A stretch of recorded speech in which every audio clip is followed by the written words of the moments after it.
Cedar Falls has never been known for big events. This town of 47,000 residents lies at the foot of the Rocky Mountains, living a quiet life in rural Montana. Everyone knows everyone else, and news spreads faster than wildfire. So the upcoming wedding of Jason Clark and Matilda Ross was the talk of the town. The Clark & Sons auto repair shop was bustling with its usual activity. Jason Clark, a 30-year-old mechanic with calloused hands and an open smile, was working under the hood of an old Ford, but his thoughts were far from the repair job. In 3 days, he would marry the woman who had turned his life upside down. Matilda had arrived in Cedar Falls 3 years earlier, taking a job as an administrator at the local hospital. Quiet, kind, with a soft voice and thoughtful eyes, she had immediately captured Jason's heart. "Hey, Jace, are you asleep?" his partner Tommy called out to him. "Rehearsal is tomorrow and you're daydreaming." Jason straightened up, wiping his hands on his overalls. "Just thinking about how lucky I am with Matilda. I never thought a woman like her would notice me." In fact, their meeting was almost accidental. Matilda brought her old Honda to the workshop because the gearbox was acting up.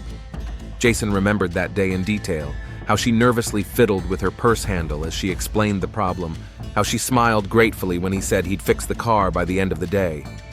Then there were chance encounters at the supermarket, at a cafe, and finally their first date at the local movie theater. Matilda was unlike the other girls in town. There was a certain fragility about her, as if she were constantly defending herself against invisible threats. She never talked about her past or where she came from. "I want to start a new life," she said when Jason tried to ask her questions. It didn't bother him. After all, everyone has a right to their secrets, but it bothered his father very much. Robert Clark spent 25 years as deputy sheriff in Cedar Falls before retiring and taking a job as a security guard at a local factory. A habit of suspicion and distrust of strangers was in his blood. A tall, heavily built man of 58, he embodied old values, family, tradition, order, and Matilda Ross did not fit his idea of a suitable daughter-in-law. "What do we really know about her?" he asked his wife during a family dinner at their home on Maple Street. "She came out of nowhere with no past, no family. She didn't even invite her parents to the wedding." Linda Clark, his wife, worked as a nurse at the same hospital where Matilda worked in administration. 55 years of marriage had taught her not to argue with her husband directly, but she stood up for Matilda. "Robert, you're being unfair to her. She's a wonderful girl, very kind and responsive. Everyone at work loves her, and the fact that she doesn't like to talk about her past, lots of people don't. Maybe she went through something painful." "Exactly. She went through something. But what exactly?" Robert put down his fork and looked at his wife. "Linda, I didn't spend all those years in law enforcement for nothing. I have a nose for people like that. She's hiding something serious." Linda sighed. She had seen how Matilda worked with patients, patiently, with understanding. She saw how she cared for elderly visitors and helped her colleagues in difficult situations. She also saw how she glowed with happiness when she talked about Jason. But it was almost impossible to convince her husband of this. "Robert, our son is a grown man. He has the right to choose who he wants to live with, and he chose Matilda.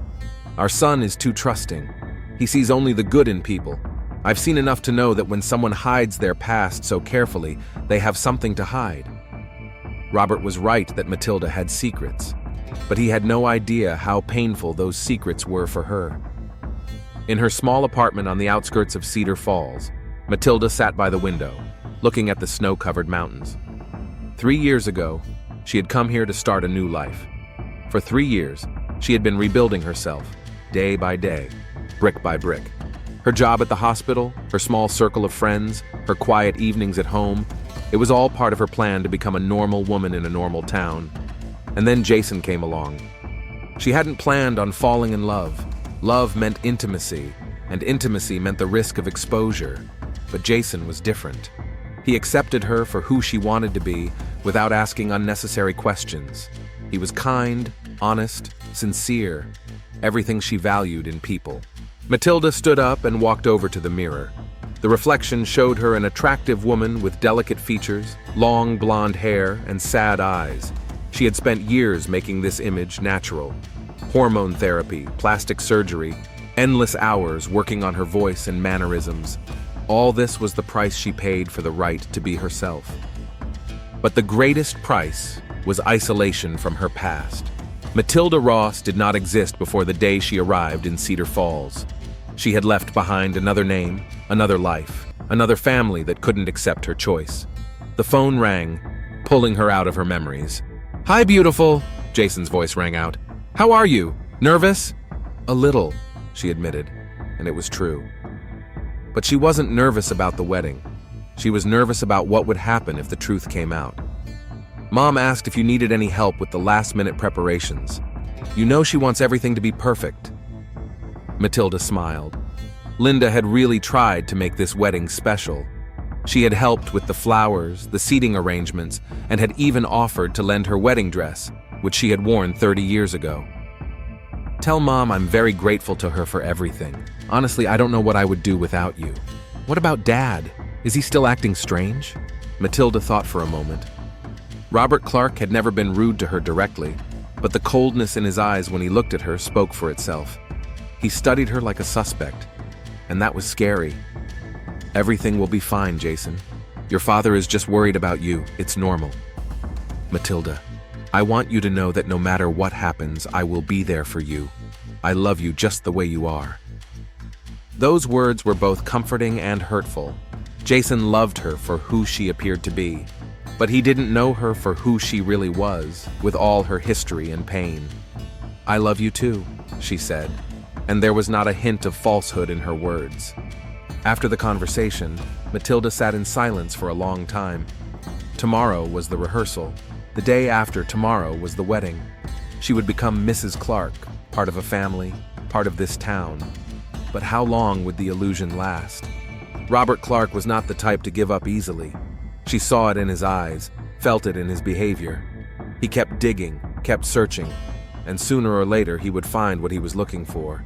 Matilda went to the dresser and took an old photograph from the bottom drawer.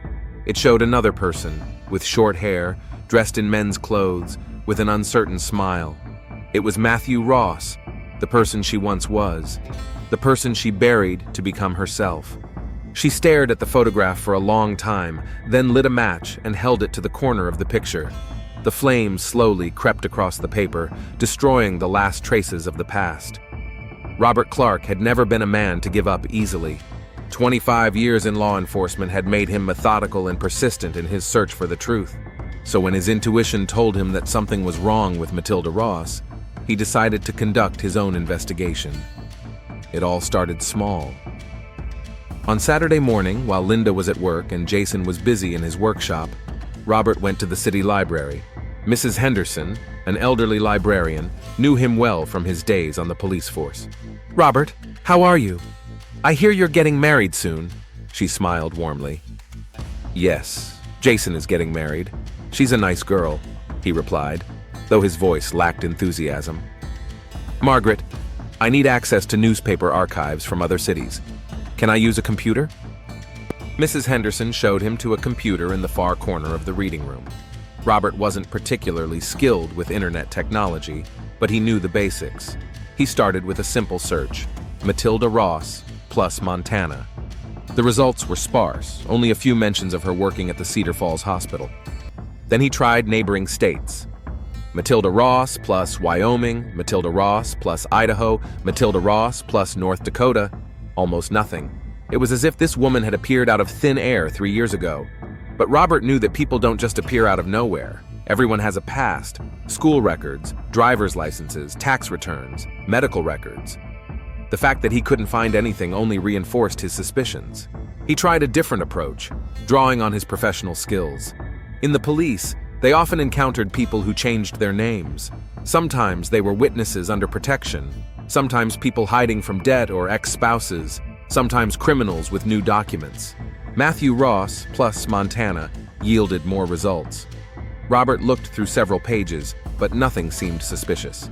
He expanded his search to include neighboring states. Then he came across an interesting newspaper article from Billings dated 4 years ago.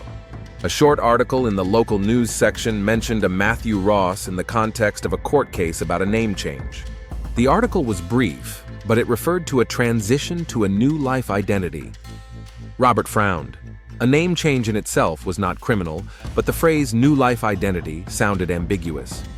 He tried to find more information about the case, but the newspaper archives were incomplete. Meanwhile, a completely different story was unfolding at St. Mary's Hospital.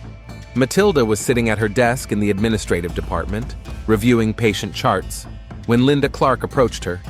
She was carrying a tray with 2 cups of coffee and homemade cookies. "I thought you might need a break," Linda said, placing the tray on the desk. "You look tired." "Thank you, Mrs. Clark. You're very kind to me."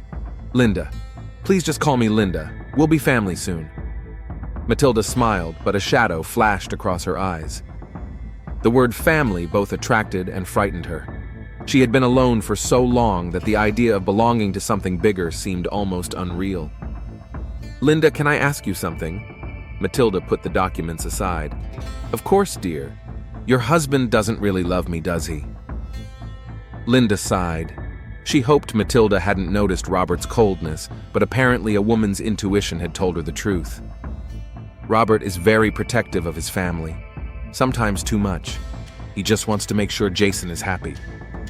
"Does he think Jason won't be happy with me?" Linda looked into Matilda's eyes and saw the pain she was trying to hide. This young woman had clearly been through something difficult, and the last thing she needed was hostility from her future family. "Matilda, tell me honestly, is there something in your past that could hurt Jason?" The question was gentle but direct. Matilda felt her heart beat faster. She could lie, but something in Linda's voice told her that this woman deserved honesty. "I would never hurt Jason. He's the most important thing I have." "That's not answering my question." Matilda fell silent, twirling her coffee cup in her hands. She wanted to tell the truth, to confide in this kind woman who had become almost like a mother to her. But her fear was stronger. "There are things in my past that people might not like. But I'm not a criminal, Linda. I've never cheated anyone or hurt anyone. I just wanted to be who I was always meant to be." Linda nodded.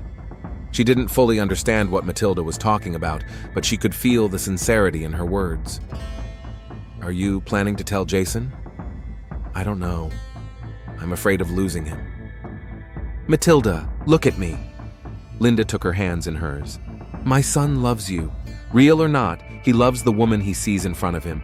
But secrets have a way of coming out. It's better if he hears the truth from you than from someone else." At that moment, the office door opened and Dr. Parker, the hospital's chief physician, entered. "Excuse me, ladies. Matilda, we have a problem with a new patient's paperwork. Could you come with me?" "Of course, doctor." Matilda stood up, shaking Linda's hand gratefully. "Thank you for talking to me." When Matilda left, Linda remained seated in the office, thinking about what she had heard.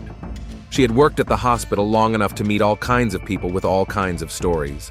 Some hid illnesses, others hid family problems, and still others hid financial difficulties. But something in Matilda's words made her think that her secret was deeper and more painful. That evening, Jason stopped by Matilda's after work. He found her in the kitchen, cooking dinner. She usually greeted him with a smile, but today she looked pensive. "Everything okay, beautiful?" He hugged her from behind and kissed her neck. "Jason, what if you find out something about me that you don't like?" He turned her to face him and looked into her eyes. "What do you mean?" "Well, like if you found out I'm not who I seem to be." Jason laughed. "Matilda, you're my fiancée, not a spy from an action movie. What could you possibly be hiding that's so terrible?"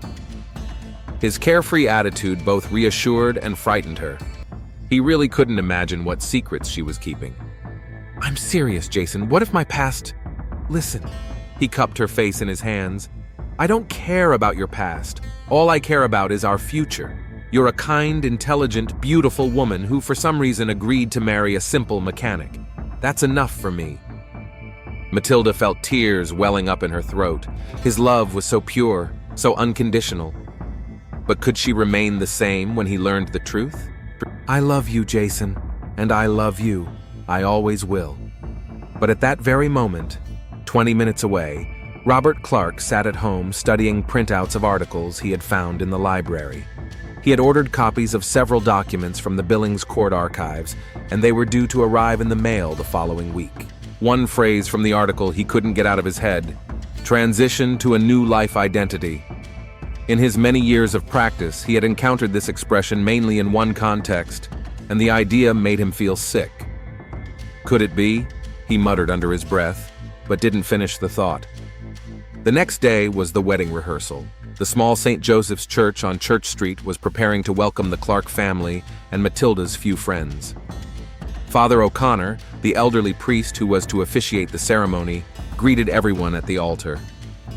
"Welcome, my children. Let's rehearse so that everything goes smoothly tomorrow." Matilda stood next to Jason, holding a bouquet of rehearsal flowers. Linda smiled at them both, but Robert stood apart, gloomy and silent. "Robert, come closer," his wife called to him. "You're supposed to walk Matilda down the aisle." According to tradition, since Matilda had no parents at the wedding, the groom's father was supposed to do the honors. Robert reluctantly approached her, offering his arm. As they slowly walked down the aisle, Robert watched Matilda closely. Something about her gait, the way she held her shoulders, seemed unnatural to him. It was as if she was constantly controlling her every movement. "Matilda," he said quietly when they stopped at the altar, "I have a question for you." She looked at him, trying to hide her anxiety. "I'm listening, Mr. Clark." "Have you ever lived in Billings?" Matilda felt the blood drain from her face. Billings. That was where she had gone through court 4 years ago to officially change her documents. That was where one life had ended and another had begun. "No," she lied. "I've never been there." Robert nodded, but his eyes never left her face. He saw the fear she was trying to hide, saw her hands tremble. "Strange," he said. "I thought I recognized you." After rehearsal, the family went to dinner at the Golden Fork, one of the best restaurants in Cedar Falls. The atmosphere at the table was tense. Jason tried to keep the conversation going. Linda talked about the final preparations, but Robert was silent, occasionally glancing at Matilda. "Dad, you look sad," Jason remarked. "Is everything okay?" "Just thinking about how fast time flies," Robert replied. "It seems like just yesterday you were a little boy, and now you're getting married." "But you'll have a wonderful daughter-in-law," Linda smiled, taking Matilda's hand. "Yes," Robert said, without taking his eyes off Matilda. "Wonderful." There was something in his voice that made Matilda feel cold. She knew that time was running out. Robert suspected something, was looking for something, and sooner or later, he would find what he was looking for. That night, she lay awake for a long time, staring at the ceiling. Tomorrow was her wedding day, the day she had dreamed of. But instead of joy, she felt only fear. Friday, November 15th, the day before the wedding. Matilda woke up from a nightmare in which Robert stood at the altar and shouted the truth about her to the entire church. Sweaty sheets clung to her body. Her heart was beating so loudly that she thought the neighbors could hear it. She looked at the clock. It was 5 in the morning. She couldn't sleep anymore. Matilda got up, took a shower, and made a strong cup of coffee. Through the kitchen window, she could see the sunrise over Cedar Falls, golden rays of sunlight breaking through the clouds and illuminating the snow-capped mountain peaks. It was a beautiful day for a wedding, if she lived to see it. The doorbell rang at 6:30 in the morning. Matilda froze with the cup in her hands. Who could be coming at this hour? She went to the window and looked out. Robert Clark was standing at the door. Her first impulse was not to open it, to pretend no one was home. But his car was parked right outside the window, and he must have seen the light. Besides, avoiding him would only make him more suspicious. "Good morning, Mr. Clark," she said, opening the door. Robert looked as if he hadn't slept all night. He was holding a thick folder of documents in his hands. "Matilda, sorry for the early visit, but I need to talk to you. It's important." "Can it wait until after the wedding? We have a lot to do today." "No," he said sharply. "It can't wait. Let me in, please." Matilda's reluctance was written all over her face, but she stepped aside and let him into the apartment. Robert walked into the living room and placed the folder on the coffee table. "Would you like some coffee?" she asked, trying to maintain at least a semblance of normality. "No, thank you. Have a seat." It sounded more like an order than a request. Matilda slowly sank into the armchair opposite the sofa, where Robert had sat down. He opened the folder and took out several documents. I've spent the last few days researching your past, Matilda. Or should I call you Matthew? The world around Matilda seemed to stop. She felt the blood drain from her face and her breathing become shallow. He knew. Somehow he knew. I don't understand what you're talking about, she whispered. Robert placed a photocopy of a court document in front of her. A name change case. Matthew Allen Ross is asking the court for permission to change his name to Matilda Emily Ross. The date is 4 years ago. Yellowstone County Court, Billings, Montana. Matilda stared at the document, unable to utter a word. The black letters on the white paper were her entire secret, all her fear, materialized in those cold, official lines. But that's not all, Robert continued, pulling out another document. A report from the Gender Medicine Clinic in Denver. Start of hormone therapy, planned surgical procedures. Stop, Matilda gasped. Please. No, I won't stop. Robert raised his voice. My son is going to marry you tomorrow, and he has a right to know who he's committing his life to. Matilda covered her face with her hands. 4 years of painstakingly building a new life had collapsed in an instant. She felt naked, defenseless, as if her skin had been torn off. Tell me. Robert's voice was quieter but no less harsh. Does Jason know? She shook her head, not looking up. I thought so. So you were going to live your whole life in a lie? It's not a lie, Matilda cried, finally raising her head. Tears glistened in her eyes. I'm not lying about who I am. I'm a woman, Mr. Clark. I've always been a woman. I was just born in the wrong body. You were born a man. You have male chromosomes, male. I have a female soul. She stood up, trembling with anger and pain. You have no idea what I've been through. Years of depression, suicide attempts, rejection by my family. I fought for the right to be myself. Robert also stood up, towering over her. What about my son's right to know the truth about the person he's about to marry? I'm not deceiving anyone. I love Jason and he loves me. He loves an illusion. He loves a woman you never were and never will be. These words hit Matilda harder than any physical blow. She sank back into the chair as if she had been knocked down. You're a cruel man, she whispered. I'm a realist, and I protect my family. Robert gathered the documents back into the folder. You have a choice, Matilda. Either you tell Jason the truth today or I will. Tomorrow, before the ceremony. You can't. I can and I will. My son will not live in a marriage based on a lie. Mr. Clark, please. Matilda stood up and approached him, her hands clasped together imploringly. I understand that you're shocked, but give me a chance to explain to Jason myself. Give me time. You've had 3 years. If you really loved my son, you would have told him the truth long ago. I was afraid of losing him, and you were right to be afraid, because any normal man— Jason isn't like that, Matilda interrupted him. He's kind and understanding. Maybe what? Except that his fiancé is actually a man in a dress? Matilda recoiled as if she had been slapped. I'm not a man in a dress. I'm a woman. In the eyes of God, the law, and nature, you are a man, and you will remain one no matter how many operations you have. Robert headed for the door but turned back at the threshold. You have until 6 o'clock this evening. If Jason doesn't know the truth by then, I'll tell him myself tomorrow morning. And not just him, all the guests. It won't be a wedding anymore. It'll be a circus. The door slammed shut, leaving Matilda alone with her horror. She collapsed onto the sofa and burst into tears, allowing herself to give in to despair for the first time in many years. Time dragged agonizingly slowly. Matilda sat in the living room, staring at the clock and trying to gather her courage. How do you tell the person you love more than life itself that you're not who you seem to be? How do you explain something that most people are simply incapable of understanding? At noon, Jason called. Hello, beautiful. How are you feeling? Ready to become Mrs. Clark? His cheerful voice broke her heart into pieces. Jason, we need to talk. About what? You sound strange. Not on the phone. Can you come over? Sure. I just finished at the workshop. I'll be there in half an hour. Matilda hung up and went to the bathroom to compose herself. In the mirror, a woman with tear-stained eyes and a tortured face stared back at her.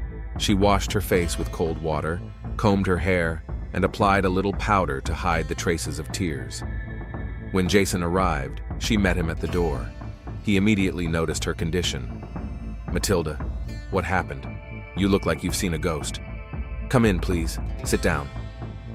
They settled down in the living room, Jason on the sofa, and Matilda in an armchair opposite him. She couldn't sit next to him. She was afraid she wouldn't be able to find the strength to say what she had to say. Jason, I have something to tell you, and it could change everything between us. He frowned. Matilda, you're scaring me. What's going on? She took a deep breath, gathering her strength. Remember last night when you asked me what I could be hiding that was so terrible? It turns out I can. What are you talking about? Matilda stood up and walked over to the window, turning her back to him. It was easier that way, not seeing his face when she said the words that would destroy their world. Jason, I'm not who I seem to be. There's something in my past that most people wouldn't understand or accept. Matilda, whatever secrets you have, I'm a transgender woman, Jason.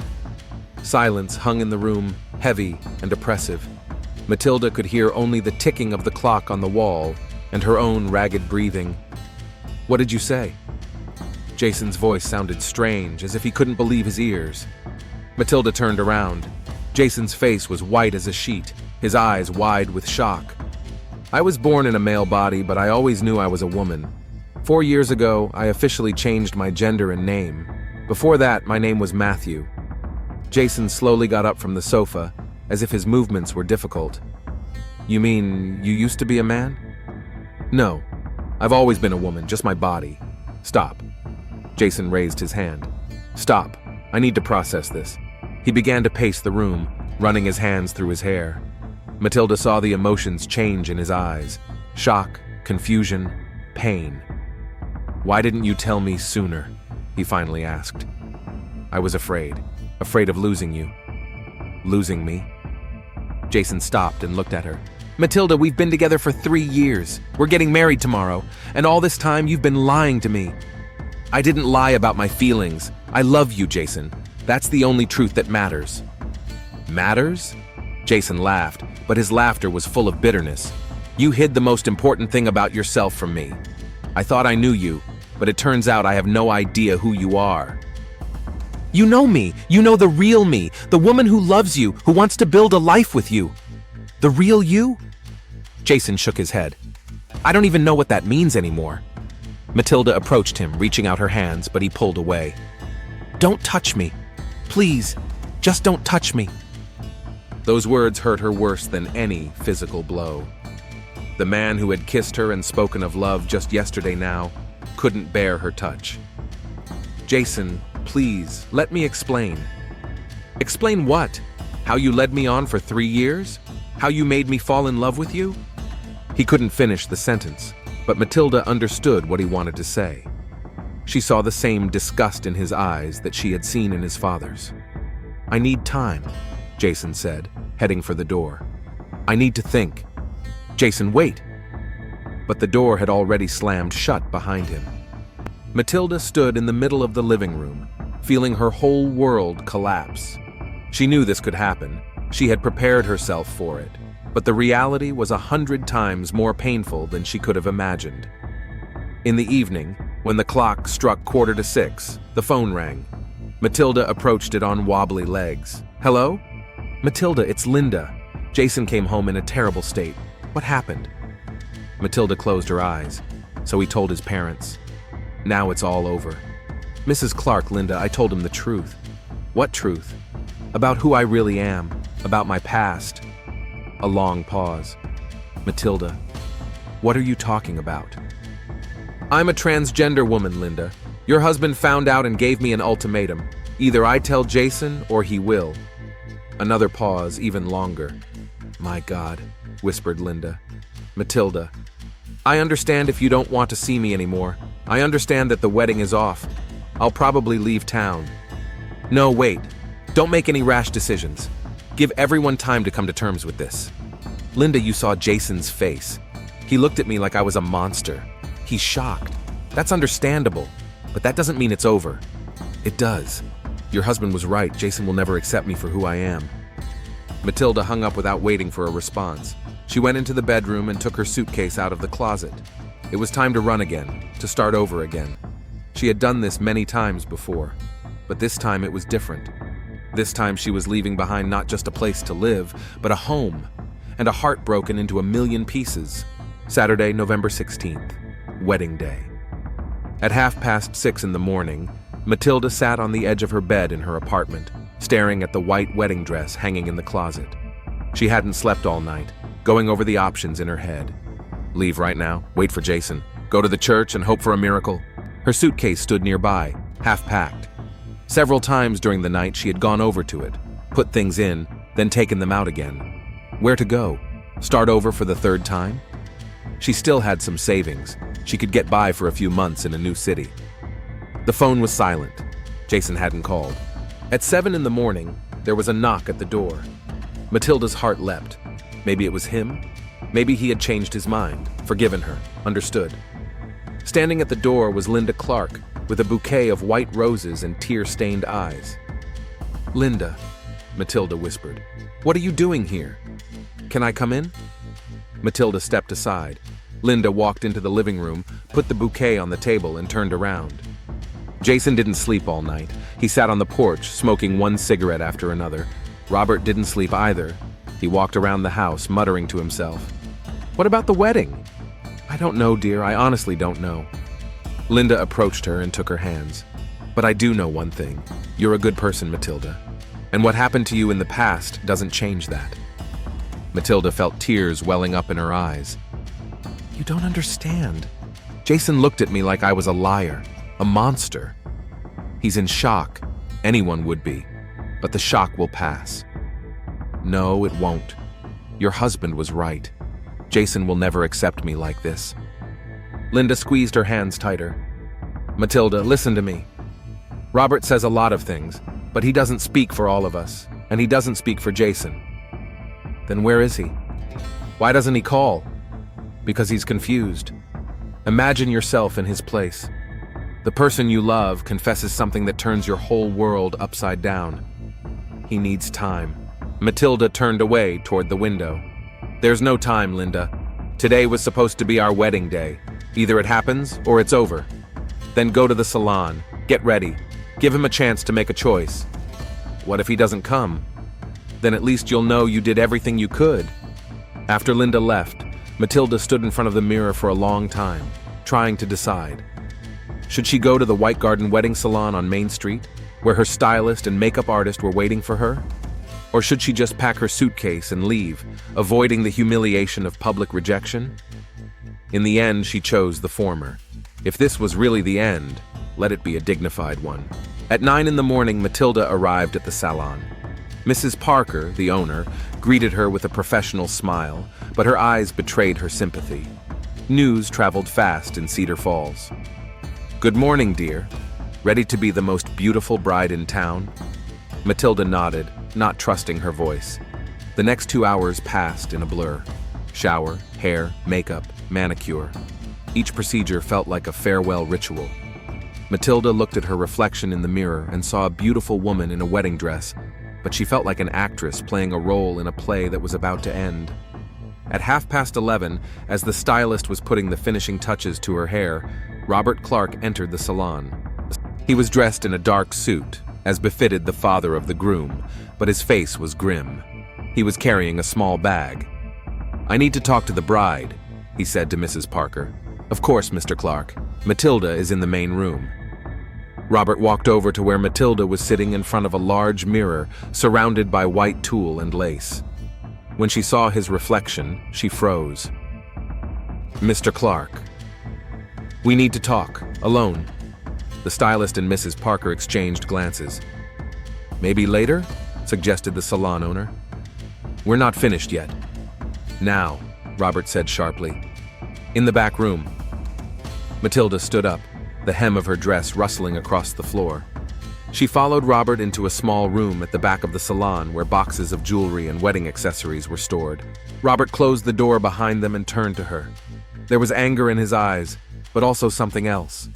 Despair. "Jason isn't coming," he said without preamble. Matilda felt the world crumbling around her, but forced herself to remain composed. "Did he tell you himself?" There was no need to say anything. He drank all night and locked himself in his room this morning. He hasn't eaten or spoken. You've ruined my son. I didn't destroy anyone. I just told the truth. The truth? Robert laughed bitterly. You call that the truth? 3 years of deception, and then at the last moment, surprise, honey, I'm not really a woman? I am a woman, Matilda cried. How many times do I have to repeat it? You're a man in a dress, a sick man who thinks he can cheat nature.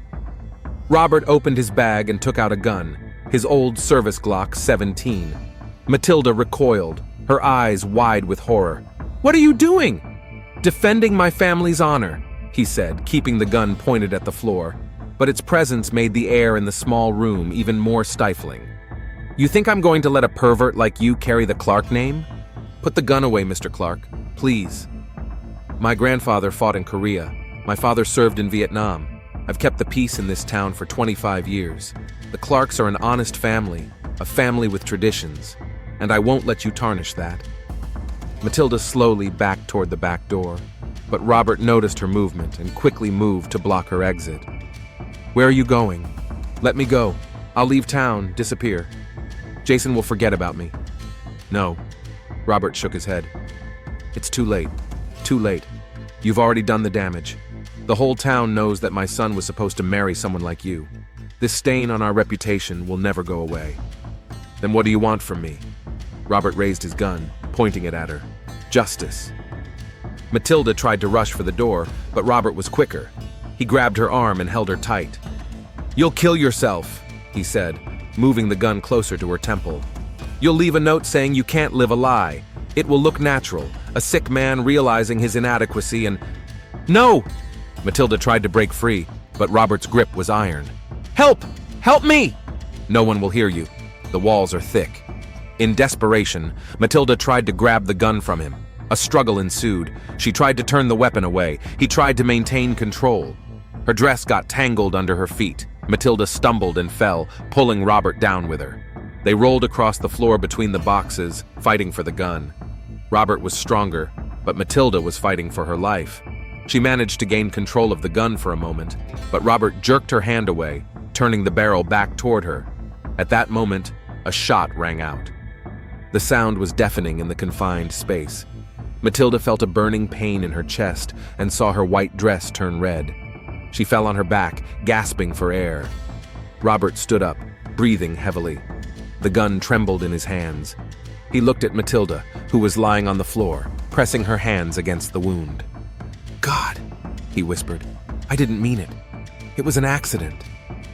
But even as he said the words, he knew there was no going back. Matilda was dying. He could see it in the way the red stain on her dress was spreading, in the way her face was turning pale. The sound of the gunshot echoed through the main room of the salon.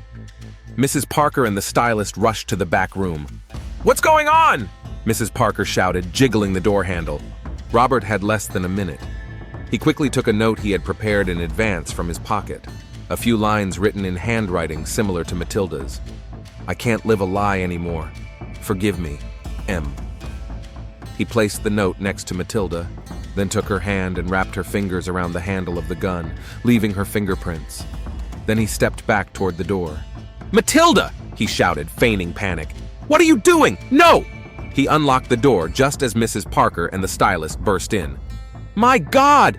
Mrs. Parker cried out when she saw Matilda on the floor in a blood-stained dress. I tried to stop her, Robert gasped. We were talking and suddenly she pulled out a gun. She said she couldn't live with this burden. I tried to take the gun away from her, but... The stylist rushed to Matilda, checking her pulse. She's still alive! Call an ambulance! Mrs. Parker grabbed the phone and dialed 911. Robert stood against the wall, pressing his hand to his chest, pretending to be in shock. But inside, he was freezing. What had he done? He had only wanted to scare her, to make her leave. And now, 911, what's the emergency? There's been a shooting at a wedding salon on Main Street. A woman is injured. We need an ambulance and the police. Within 5 minutes, the salon was filled with sirens. Paramedics arrived first, followed by the police. Detective Thompson from the county office was on vacation, so Sergeant Miller, an old acquaintance of Robert's from the service, was in charge of the initial investigation. Robert, what happened here? he asked as the paramedics worked on Matilda.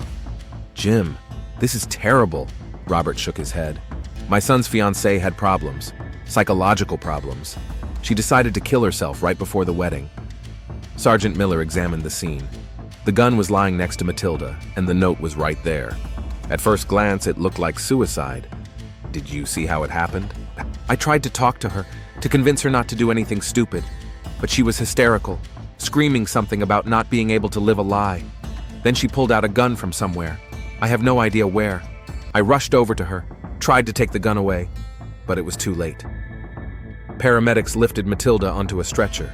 She was unconscious, but still breathing. "Will she survive?" Sergeant Miller asked. "The bullet went through her lung and grazed an artery. 50-50, replied the senior paramedic. "We need to get her to the hospital fast." When the ambulance took Matilda away, Sergeant Miller continued his investigation. Robert stood nearby, answering questions, but something bothered him. The angle of the bullet entry seemed strange for a suicide. And why were there no traces of gunpowder on Matilda's hands? "Robert, I'll need to take a full statement from you at the station." "Sure, Jim. Anything that will help us get to the bottom of this tragedy." But as they left the salon, Sergeant Miller was already mentally compiling a list of questions for Detective Thompson. Something about this story didn't add up. At St. Mary's Hospital, doctors were fighting for Matilda's life, unaware that their efforts would be the key to uncovering the truth about what happened in the small back room of a wedding salon on the morning of November 16th. Detective Sarah Thompson arrived in Cedar Falls an hour after Sergeant Miller's call. 30 years on the job had taught her to spot a lie at first glance, and something about the alleged suicide at the wedding salon had alarmed her from the start. "Show me the scene," she told Miller as soon as she got out of the car. The White Garden wedding salon was still cordoned off with yellow tape. Inside, chaos reigned. Overturned chairs, scattered flowers, traces of blood on the white tiles of the back room. "The victim is Matilda Ross, 28, a transgender woman. She was supposed to marry Jason Clark today," Miller reported, leading the detective to the back room. "The only witness to the incident is Robert Clark, the groom's father." Thompson crouched down to examine the bloodstains. "What does Clark say?" "He claims that the bride was depressed over the revelation of her past, took his gun, and tried to shoot herself. He allegedly tried to take the weapon away, but it was too late." "Where's the gun?" "A Glock 17 registered to Clark, found next to the body." The detective carefully examined the bullet's trajectory. The angle of entry was too horizontal for suicide. In addition, the blood spatter on the wall indicated that the victim was in an upright position when the shot was fired. "What about the hand analysis?" "No gunpowder residue on the victim's palms, but microparticles of gunpowder were found on Clark's clothes." Thompson nodded. The picture was becoming clearer. "Where's Clark now?" "At the station, giving a statement." Robert Clark sat in the interrogation room, outwardly calm, but the detective noticed his fingers tapping nervously on the table. The man was clearly controlling himself with great effort. "Mr. Clark, I'm Detective Thompson. Tell me what happened this morning." Robert repeated his version of events, his fiancée's depression, her suicide attempt, his failed attempt to save her. But the detective listened not only to his words, but also to his tone, pauses, and gestures. "How did Matilda get the gun?" "I don't know. Maybe she took it from my car." "Do you often leave your gun in your car?" Robert hesitated. "Sometimes." "Mr. Clark, we have a statement from the salon owner. She saw you come in with a bag. What was in it?" "Documents. Nothing special." Thompson opened a folder with photos. "Look at these pictures from the crime scene. See the angle of the bullet entry? It's not consistent with suicide. The shot was fired from a distance of about a meter." Robert's face paled, but he continued to insist on his version. "In addition," the detective continued, "the examination showed that the note was written with the left hand, and Matilda is right-handed, and the pressure on the paper is uneven. I don't understand what you're getting at. That this is murder disguised as suicide." Meanwhile, at St. Mary's Hospital, Jason Clark sat in the intensive care unit hallway, waiting for news about the operation. Linda, his mother, tried to comfort him. "The doctors are doing everything they can," she said. but she was on the verge of tears herself. Jason blamed himself for what had happened.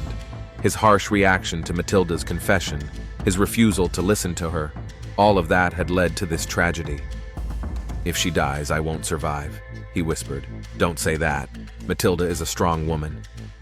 Dr. Parker emerged from the operating room 4 hours later, removing his gloves. The operation was successful. The bullet has been removed and the bleeding has been stopped. But she is in critical condition. "Will she survive?" Jason asked. "The next 24 hours will tell."